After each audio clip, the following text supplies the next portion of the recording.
Muy buenas noches para todos los que nos acompañan en las noches de C2Speak. Iniciamos nuestra transmisión hoy nuevamente desde el Colegio José Félix Restrepo. Muy agradable volvernos a encontrar, poder compartir con ustedes nuestra lectura. Vamos a seguir leyendo a Agatha Christie. Empiezan a llegar nuestros primeros acompañantes de la noche, las noches con el Cordi. Yaleinis Gutiérrez, bienvenida. Vemos aquí al equipo de C2Speak, detrás de todo el trabajo que hay que hacer de acompañar y saludar a nuestros visitantes. Profesora Zulay, muchas gracias. Profesora Ángela, compañeros lectores de C2Speak, muy buena noche, bienvenidos, bienvenidas, y vamos con Agatha Christie. Creo que estamos bien de sonido. Veo aquí que nos envían saludos hermosos, besos, ojos amorosos. Qué bonito de verdad, porque se ha constituido este espacio en una posibilidad de desestresarnos las noches a partir de la lectura. Y como comentábamos hace unos días o hace unas noches, es para nosotros la posibilidad de estar relajados haciendo lo que nos gusta, leer. Y gracias a ustedes que son nuestros oyentes, esperamos que también sea de su total agrado. Un especial saludo a la familia en Girón Santander, a la familia en San Vicente de Chucurí, a todos los que nos siguen acompañando. Nuevas personas acá en Bogotá se están uniendo a este espacio, a revisar las grabaciones que noche a noche vamos dejando desde el trabajo que, como les comentaba, las profesoras hacen con los videos tanto en Facebook como en el medio de YouTube.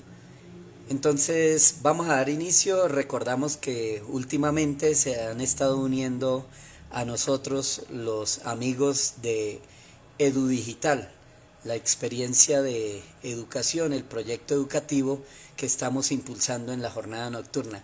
Bienvenidos, profesor Hugo López.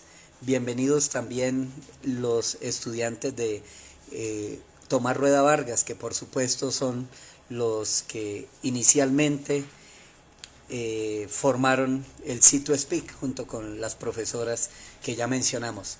Nos vamos entonces con el crimen de la cinta métrica de Agatha Christie, hoy con la camiseta de nuestra derrotada selección.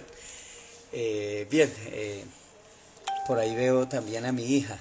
Bienvenidos, bienvenidas, C2Speak, esta noche, el crimen de la cinta métrica, desde el José Félix Restrepo. Haciendo el llamador, la señorita Polit lo dejó caer sobre la puerta de la casita. Luego de un breve intervalo, llamó de nuevo. El paquete que llevaba bajo el brazo le resbaló un tanto al hacerlo, y tuvo que volver a colocarlo en su sitio. En aquel paquete llevaba el nuevo vestido de invierno de la señorita Spenlow, de color verde, dispuesto para la prueba. De la mano izquierda de la señorita Polit pendía una bolsa de seda negra que contenía la cinta métrica, un acerico de alfileres y un par de tijeras grandes y prácticas. La señorita Polit era alta y delgada, de nariz puntiaguda, labios finos y cabello grises. Vaciló unos momentos antes de llamar por tercera vez. Mirando al final de la calle, vio una figura que se aproximaba rápidamente y la señorita Harnett, jovial y curtida con sus 55 años, le gritó con su voz potente y grave: «Buenas tardes, señorita Polit». La modista respondió: «Buenas tardes, señorita Harnett». Su voz era extremadamente suave y moderada. Había comenzado a trabajar como doncella en una casa de una gran señora. Perdóneme, prosiguió, pero ¿sabe por casualidad si está en casa la señora Spenlow? No tengo la menor idea. Es bastante extraño que no conteste a mis llamadas. Esta tarde tenía que probarle el vestido. Me dijo que viniese a las 3:30. La señorita Harlet consultó su reloj de pulsera. Ahora es un poco más de la media, contestó. Sí, he llamado ya 3 veces, pero no contesta nadie. Por eso me preguntaba si no habría salido y habrá olvidado que tenía que venir yo. Por lo general no se le olvida, y además quería estrenar el vestido pasado mañana. La señorita Harnell atravesó la puerta de la verja y llegó al jardín para reunirse con la señorita Polit. ¿Y por qué no le ha abierto Gladys?, quiso saber. Oh no, claro, es jueves, es su día libre. Me figuro que la señora Spenlow se habrá quedado dormida. Me parece que no consigue usted hacer gran ruido con ese chisme. Y alzando el llamador, lo descargó con todas sus fuerzas. Ratatat. Y además golpeó la puerta con las manos. También gritó con voz estentórea. ¿No hay nadie ahí adentro? No obtuvo respuesta. Oh, yo creo que la señora Spenlow debe de haberse olvidado y se habrá ido, murmuró la señorita Polit. Volveré cualquier otro rato. Tonterías, replicó Harlet con firmeza. No puede haber salido. Yo la hubiera encontrado. Voy a echar un vistazo por las ventanas para ver si da señales de vida. Y riendo con su habitual humor, para indicar que se trataba de una broma, miró superficialmente por la ventana más próxima, pues sabía que los señores Spenlow no utilizaban aquella habitación, ya que preferían la salita de la parte posterior. A pesar de ser una mirada superficial, consiguió su objetivo. Es cierto que la señorita Harlet no vio signos de vida. Al contrario, a través de la ventana distinguió a la señora Spenlow tendida sobre las alfombras y muerta. Claro, si fuese Ribeiro sería el final del cuento, pero no lo es. Claro que, decía la señorita Harlet, contándolo después, procuré no perder la cabeza. Esa criatura, la señorita Polit, no hubiera sabido qué hacer. Tenemos que conservar la serenidad, le dije. Usted quédese aquí y yo iré a buscar al alguacil Palk. Ella protestó diciendo que no quería quedarse sola, pero no le hice el menor caso. Hay que mantenerse firme con esa clase de personas. Les encanta armar alboroto. De modo que cuando iba a marcharme, en aquel preciso momento, el señor Spenlow doblaba la esquina de la casa. Esa casa debió quedar terrible. La señorita Harlet hizo una pausa significativa, permitiendo a su interlocutora que le preguntara impaciente. Dígame, ¿qué aspecto tenía? La señorita Harlet prosiguió. Con franqueza, inmediatamente sospeché algo. Estaba demasiado tranquilo. No se sorprendió lo más mínimo. Y puede usted decir lo que quiera, pero no es natural que un hombre que oye decir que su mujer está muerta no exteriorice la menor emoción. Todo el mundo tuvo que darle la razón. La policía también.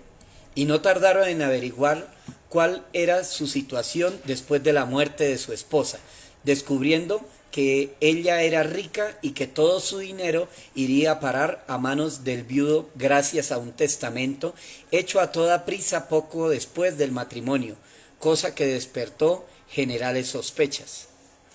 La señorita Marple, la solterona del rostro afable y según algunos de lengua afilada, que vivía en la casa contigua a la rectoría, fue interrogada muy pronto, a la media hora del descubrimiento del crimen.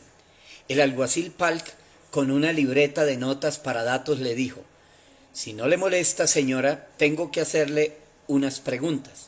La señorita Marple repuso: ¿acerca del asesinato de la señora Spenlow? Palk se sorprendió. ¿Puedo preguntarle cómo se enteró de ella? por el pescado. La respuesta fue perfectamente inteligible para el alguacil, quien supuso con gran acierto que el repartidor de pescado le habría llevado la noticia al mismo tiempo que la merluza o las sardinas. Fue encontrada en el suelo de la sala estrangulada, continuó la señorita Marple, posiblemente con un cinturón muy estrecho, pero fuera lo que fuese, no ha aparecido. ¿Cómo es posible que Fred se entere de todo?, comenzó a decir Palk. La señorita Marple lo interrumpió. Lleva un alfiler en la solapa. Palk se miró el lugar indicado. Dicen ver un alfiler y cogerlo, y todo el día tendrás buena suerte. Espero que sea verdad. Y ahora dígame, ¿qué es lo que quería decirme? El alguacil se aclaró la garganta y con aire de importancia consultó su libreta. El señor Arturo Spenlow, esposo de la interfacta, ha prestado declaración. El señor Spenlow dice que a las 2:30, según sus cálculos, le telefoneó la señorita Marple para pedirle que fuera a verla a las 3:15, pues tenía precisión de consultarle algo. Dígame, señorita, ¿es cierto? Desde luego que no, repuso la señorita Marple. ¿No telefoneó al señor Spenlow a las 2:30? Ni a esa hora, ni a ninguna otra. Ah, exclamó Palk, retorciéndose el bigote con satisfacción. ¿Qué más dijo el señor Spenlow? Según su declaración, él vino aquí atendiendo a su llamada y salió de su casa a las 3:10, y que al llegar la doncella le comunicó que la señorita Marple no estaba en casa. Eso es cierto, replicó la solterona. Él vino aquí, pero yo me encontraba en una reunión del Instituto Femenino. Ah, volvió a exclamar Palk. Dígame, alguacil, ¿sospecha usted acaso que el señor Spenlow haya dado muerte a su esposa? No puedo asegurar nada en este momento, pero me da la impresión de que alguien, sin mencionar a nadie, se las quiere dar de muy listo. ¿El señor Spenlow?, preguntó la señorita Marple, pensativa. Le agradaba el señor Spenlow. Era un hombre delgado, de pequeña estatura, de hablar mesurado y convencional, y el colmo de la respetabilidad. Parecía extraño que hubiera ido a vivir al campo, pues era evidente que había pasado toda su vida en la ciudad y confió sus razones a la señorita Marple. Desde joven tuve deseos de vivir en el campo, le dijo, y tener un jardín de mi propiedad. Siempre me gustaron mucho las flores, ya sabe, mi esposa tenía una floristería. Es donde la vi por primera vez. Un simple comentario, pero que dejaba adivinar el idilio. Una señora Spenlow mucho más joven y hermosa, con un fondo de flores. No obstante, el señor Spenlow, en realidad, no sabía nada acerca de las flores, ni de las semillas, poda, época de plantación, etc. Solo tenía una imagen en su mente, la imagen de una casita con un jardín repleto de flores de brillantes colores y dulce aroma. Le pidió que instruyera y fue anotado en su libretita todas las respuestas de la señorita Marple. Era un hombre de ademanes reposados. Y tal vez por eso la policía se interesó por él cuando su esposa fue encontrada asesinada. A fuerza de paciencia y perseverancia, averiguaron muchas cosas respecto a la difunta señora Spenlow, y pronto lo supo también todo St. Mary Mead. La señorita Spenlow había comenzado su vida como camarera de una gran casa, que dejó para casarse con el segundo jardinero y con él puso una tienda de flores en Londres. El negocio había prosperado, pero no así el jardinero, que al poco tiempo enfermó y murió. Su viuda llevó adelante la tienda y tuvo que ampliarla, pues no cesaba de prosperar. Luego la había traspasado a muy buen precio y volvió a embarcarse en un segundo matrimonio con el señor Spenlow, un joyero de mediana edad que había heredado un negocio reducido y decadente. Poco después lo vendieron, yendo a vivir a St. Mary. La señorita Spenlow era una mujer bien educada, Los beneficios del establecimiento de Flores los había invertido con ayuda de los espíritus, según explicaba a todo el mundo, y estos la habían aconsejado con inesperado acierto. Todas sus inversiones resultaron magníficas. Sin embargo, en vez de afianzarse en sus creencias espiritistas, la señora Spenlow abandonó las sesiones y a los médiums y se entregó rápidamente, pero de corazón, a una oscura religión con afinidades indias que se basaba en varias formas de inspiraciones profundas. No obstante, cuando llegó a St. Mary, se adscribió temporalmente a la iglesia anglicana. Pasaba muchos ratos con el vicario y asistía a los oficios religiosos con asiduidad.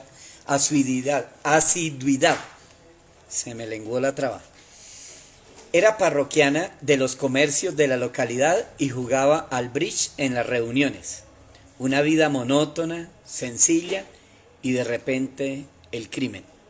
El coronel Melchett, jefe de policía, había mandado llamar al inspector Slack. Slack era un tipo positivista.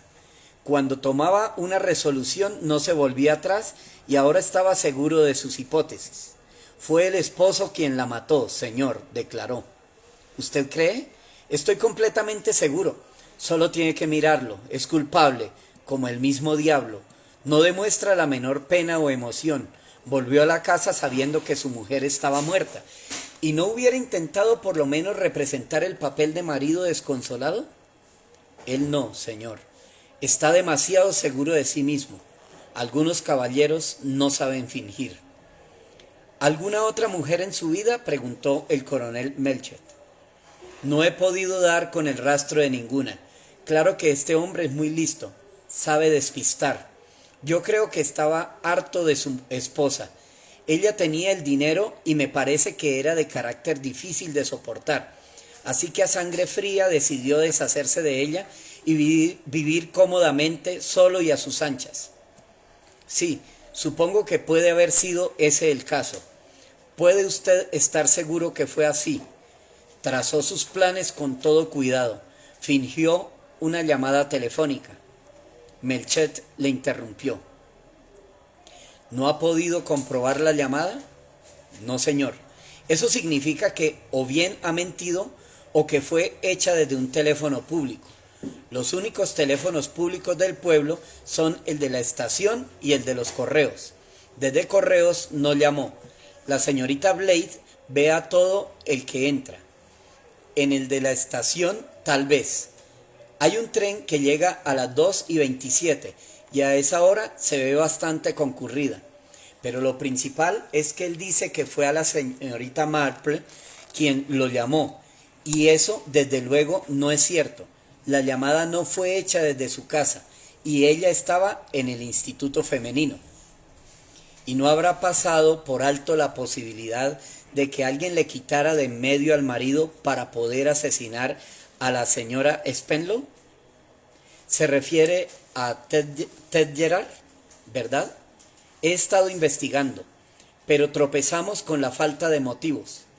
Él no iba a ganar nada, sin embargo es un indeseable y tiene un buen número de desfalcos en su haber. Él es miembro del grupo de Oxford. No digo que no sea un equivocado. No obstante, él mismo fue a confesárselo a su patrón. Dijo que estaba arrepentido y comenzó a devolver el dinero. Y no digo que no fuera una artimaña. Pudo pensar que sospechaban y decidir representar la comedia. Tiene usted una mentalidad muy escéptica, Slack, dijo el coronel Melchett. A propósito, ¿ha hablado usted con la señorita Marple? ¿Qué tiene ella que ver con esto, señor? Oh, nada, pero ya sabe, oye cosas. ¿Por qué no va a charlar un rato con ella? Es una anciana muy inteligente. Slack cambió de tema. Quería preguntarle una cosa, señor. En casa de Robert Abercrombie, donde la difunta trabajaba, hubo un robo de esmeraldas que valían una fortuna. No aparecieron. He estado calculando y debió ser cuando estaba allí la señora Spenlow, aunque entonces sería casi una niña. No creerá que estuviera complicada en el robo, ¿verdad, señor? Como ya sabe, era uno de esos joyeros de vía estrecha. No creo que tuviera nada que ver, repuso Melchett meneando la cabeza. Entonces ni siquiera conocía a Spenlow. Recuerdo el caso. La opinión policíaca fue que el hijo de la casa, Jim Abercrombie, estaba mezclado en el asunto. Era un joven muy gastador. Tenía un montón de deudas que pagó precisamente después de ocurrido el robo. El viejo Abercrombie dificultó un poco las cosas y quiso distraer la atención de la policía. Era solo una idea, señor, dijo Slack. La señorita Marple recibió al inspector Slack con satisfacción, sobre todo al saber que lo enviaba el coronel. Vaya, la verdad el coronel es muy amable. No sabía que me recordaba. Me indicó el coronel que viniera a verla, pues sin duda sabía todo lo que ocurre en St. Mary que valga la pena. Es muy amable, pero la verdad es que no sé nada en absoluto, quiero decir, con respecto a este crimen. Pero sabe lo que se murmura. Oh, claro, pero no va una a repetir simples habladurías. Esta no es una conversación oficial, dijo Slack, queriendo animarla, sino una charla en confianza, por así decir. ¿Y quiere usted saber lo que dice la gente, sea o no verdad? Eso es. Bien, pues desde luego se habla y se imagina mucho. Las opiniones se dividen en dos campos opuestos. No sé si me comprende. Para empezar, hay personas que creen que ha sido el marido. En cierto modo, un marido o una esposa es el sospechoso más natural, ¿no cree? Es posible, repuso el inspector con precaución. La vida en común, ya sabe, y muy a menudo la parte monetaria. He oído decir que quien tenía el dinero era la señora Spenlow y que su esposo se beneficia con su muerte. En este perverso mundo, suposiciones menos caritativas a menudo están justificadas. Sí, entra en posesión de una bonita suma. Por eso, parece muy verosímil que la estrangulara, saliera por la puerta posterior y viniera a mi casa a través de los campos para preguntar por mí con la excusa de haber recibido una llamada telefónica. Luego regresar y descubrir que su mujer había sido asesinada durante su ausencia, naturalmente con la esperanza de que achacaran el crimen a cualquier ladrón o vagabundo. Y añadiendo a eso la parte monetaria, y si últimamente no se llevaba muy bien, continuó el inspector. Oh, pero sí se llevaba muy bien, interrumpió la señorita Marple. ¿Lo sabe a ciencia cierta? Si se hubieran peleado, lo sabría todo el mundo. La doncella Gladys Brent hubiera hecho circular la noticia por todo el pueblo. Tal vez no lo supiera, dijo el inspector sin gran convencimiento y recibiendo a cambio una sonrisa compasiva. Y luego tenemos la opinión del otro campo, prosiguió la señorita Marple. Ted Gerard, un joven muy simpático. Creo que el aspecto personal tiene mucha importancia sobre los demás. Nuestro último vicario produjo un efecto mágico. Todas las muchachas iban a la iglesia, por la tarde y por la mañana, y muchas mujeres ya mayores desplegaron una desacostumbrada actividad, la de zapatillas que le hicieron. Al pobre hombre le resultaba muy violento, pero ¿dónde estaba? Oh sí, hablaba de ese joven, Ted Gerard. Claro que se ha hablado de él. Venía a verla muy a menudo, a pesar de que la propia señora Spenlow me dijo que era miembro de un movimiento religioso que llamaban el Grupo de Oxford. Creo que son muy sinceros y esforzados y la señora Spenlow se sintió muy impresionada. La señorita Marple tomó un poco de aliento antes de proseguir. Y estoy convencida de que no hay razón para creer que hubiera algo más que eso. Pero ya sabe usted cómo es la gente. Muchas personas opinan que la señora Spenlow se dejó embaucar por ese joven y que les prestó mucho dinero. Y es positivamente cierto que lo vieron en la estación aquel día, en el tren de las 2:27. Pero hubiera sido muy sencillo para él apearse por el lado contrario y saltar la cerca y no pasar por la entrada de la estación. De ese modo no lo hubieran visto ir a la casa. Y claro, la gente considera que el atuendo de la señora Spenlow era, digamos, bastante particular. ¿Particular? Sí, iba en kimono. La señorita Marple se sonrojó. Eso resulta bastante sugestivo para ciertas personas. ¿Y para usted resulta positivo? Oh, no, yo no lo creo. A mí me parece perfectamente natural. ¿Lo considera natural? En aquellas circunstancias sí. La mirada de la señorita Marple era fría y reflexiva. Eso pudiera darnos otro motivo para el esposo. Celos, dijo el inspector Slack. Oh, no, el señor Spenlow no hubiera sentido nunca celos. Es de esos hombres que se dan cuenta de las cosas. Si su esposa le hubiera abandonado dejándole una nota en la almohada, él sería el primero en explicarlo. El inspector Slack se sintió interesado por el modo significativo con que le miraba. Tenía la impresión de que toda su charla pretendía ocultarle algo que él no alcanzaba a comprender. ¿Ha encontrado alguna pista, inspector?, le preguntó la señorita Marple con cierto énfasis. Hoy en día los criminales no dejan sus huellas dactilares ni puntas de cigarrillo, señorita. Pues yo creo que este crimen es anticuado.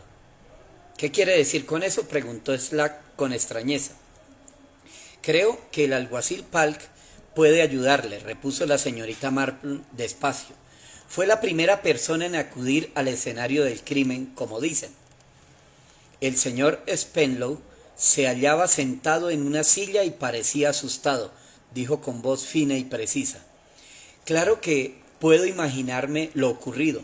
Mi oído no es tan fino como antes, pero oí claramente como un chillido, como un chiquillo gritaba tras de mí, miren a ese asesino. Y eso me dio la impresión de que pensaba que yo había matado a mi querida esposa. La señorita Marple, cortando una rosa marchita, repuso, esa es sin duda la impresión que quiso dar. Pero, ¿cómo es posible que metieran esa idea en la cabeza de un niño? Pues lo más probable es que la asimiló escuchando las opiniones de sus mayores, repuso Miss Marple. ¿Usted cree de verdad que lo piensan también otras personas? La mitad de los habitantes de St. Mary. Pero mi querida señora, ¿cómo es posible que se les haya ocurrido una idea semejante? Yo quería sinceramente a mi esposa. A ella no le agradaba vivir en el campo tanto como yo esperaba, pero el estar de completo acuerdo en todo es un ideal inasequible. Le aseguro que he sentido intensamente su pérdida. Es probable, pero si me perdona, le diré que no lo parece. El señor Spenlow irguió cuanto pudo su menguada figura.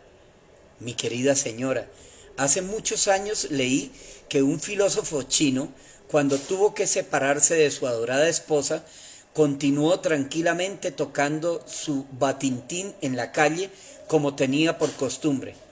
Me figuro que debe ser un pasatiempo chino. Los habitantes de aquella ciudad se sintieron muy impresionados por su entereza. Mas la gente de St. Mide ha reaccionado de un modo bastante distinto, dijo la señorita Marple. La filosofía china no va con ellos. ¿Pero usted lo comprende? Miss Marple asintió. Mi buen tío Enrique, explicó, era un hombre con un extraordinario dominio de sí mismo. Su lema fue, nunca exteriorices tu emoción. Él también era muy aficionado a las flores. Estaba pensando que tal vez pudiera colocar una pérgola en el lado oeste de la casa, dijo Spenlow con cierta vehemencia, con rosas de té y tal vez glicinias, y hay una florecita blanca en forma de estrella que ahora no recuerdo cómo se llama. Tengo un catálogo muy bonito con fotografías, le dijo la señorita Marple en un tono semejante al que empleaba para dirigirse a su sobrinito de 3 años. Tal vez le agradara hojearlo. Yo tengo que ir ahora mismo al pueblo. Y dejando al señor Spenlow sentado en el jardín con el catálogo, la señorita Marple subió a su habitación, envolvió apresuradamente un vestido en un trozo de papel castaño y saliendo de la casa se encaminó a toda prisa a la oficina de correos. La señorita Polit, la modista, vivía en una de las habitaciones de la parte alta del edificio, mas la señorita Marple no subió directamente la escalera. Eran las 2:30 y un minuto después, el autobús de Munchausen se detendría ante la puerta de la oficina de correos, constituyendo uno de los mayores acontecimientos de la vida cotidiana de Saint-Marie-Mead. La encargada saldría a toda prisa a recoger los paquetes relacionados con la parte de la venta de su negocio, pues también vendía dulces, libros baratos y juguetes. Durante algunos minutos, la señorita Marple estuvo sola en la oficina de correos, y hasta que la encargada hubo regresado a su puesto, no subió a ver a la señorita Polit para explicarle que quería que retocara su viejo vestido de crepé gris y lo pusiera a la moda a ser posible. La modista le prometió hacer cuanto pudiera. El jefe de policía quedó bastante asombrado al saber que la señorita Marple deseaba verlo. La solterona entró disculpándose. No sabe cuánto siento molestarlo. Sé que está muy ocupado, pero usted ha sido siempre tan amable conmigo, coronel, que creí que debía verlo a usted en vez de acudir al inspector Slack. En primer lugar, no me gustaría complicar al alguacil Palk. Hablando con toda claridad, supongo que él no habría tocado nada en absoluto. El coronel estaba ligeramente extrañado. ¿Palk? Es el alguacil de Saint-Mead, ¿verdad? ¿Qué es lo que ha hecho? Cogió un alfiler. Lo llevaba prendido en su traje y a mí se me ocurrió que tal vez lo hubiese cogido en la casa de la señora Spenlow. Desde luego, pero después de todo, ¿qué es un alfiler? A decir verdad, lo cogió junto al cadáver de la señora Spenlow. Ayer vino Slack y me lo dijo. Me figuro que usted lo obligó a ello. Claro que no debía haber tocado nada, pero como le dije ya, ¿qué es un alfiler? Era solo un simple alfiler, de esos que emplean todas las mujeres. Oh, no, coronel, ahí es donde se equivoca. Tal vez a los ojos de un hombre parezca un alfiler vulgar, pero no lo es. Se trata de uno especial, muy fino, de los que se compran por cajas y usan especialmente las modistas. Melket la miraba mientras se iba haciendo una pequeña luz en su mente. La señorita Marple inclinó varias veces la cabeza en señal de asentimiento. Sí, naturalmente. A mí me parece todo claro.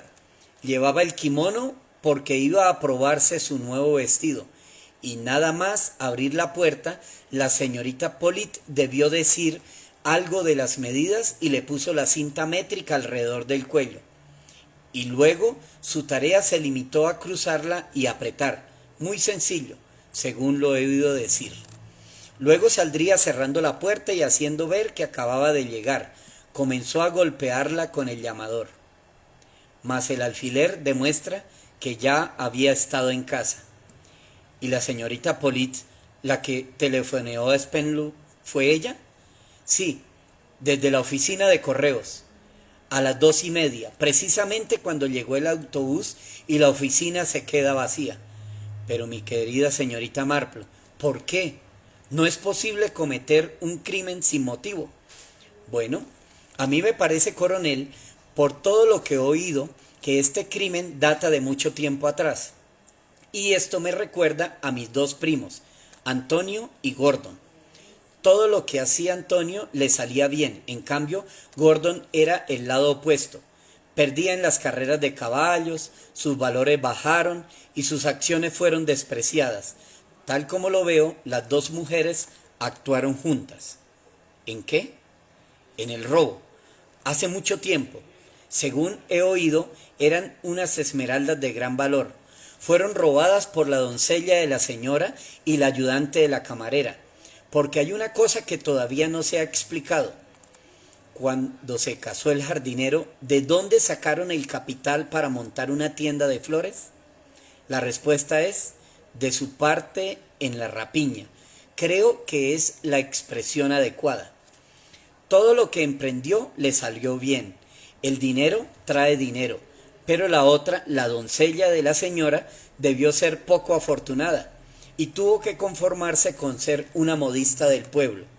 Luego volvieron a encontrarse. Todo fue bien al principio, supongo, hasta que apareció en escena Ted Gerard.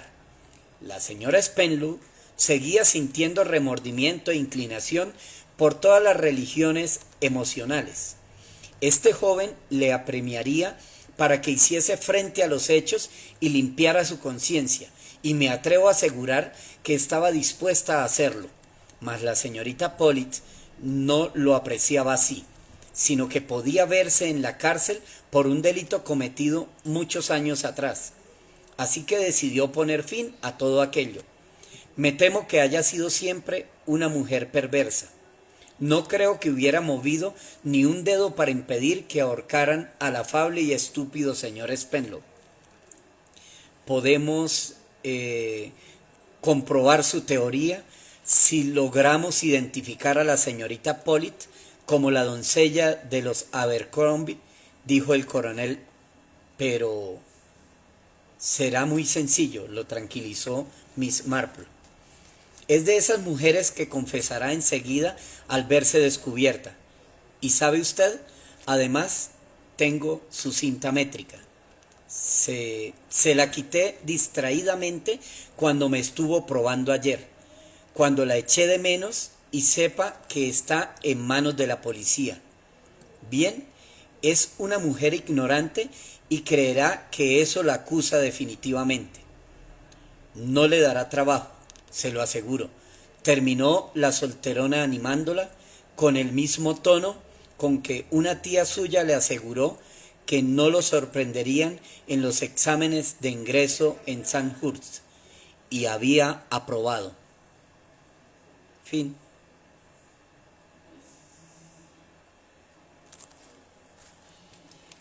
Gracias, por aquí vemos que están invitando a que el compañero Henry Barón nos acompañe en lectura. Le haremos la invitación para que en las noches del coordinador se acerque. También hemos invitado a la señora rectora, ella ha dicho que nos va a acompañar con una breve lectura.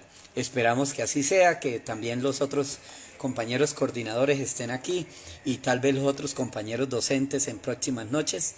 A ustedes muchas gracias, como venimos diciendo siempre, cuídense mucho, un abrazo y sean felices. Gracias, profe Zulay, gracias a todos los que nos han acompañado. Muy buena noche.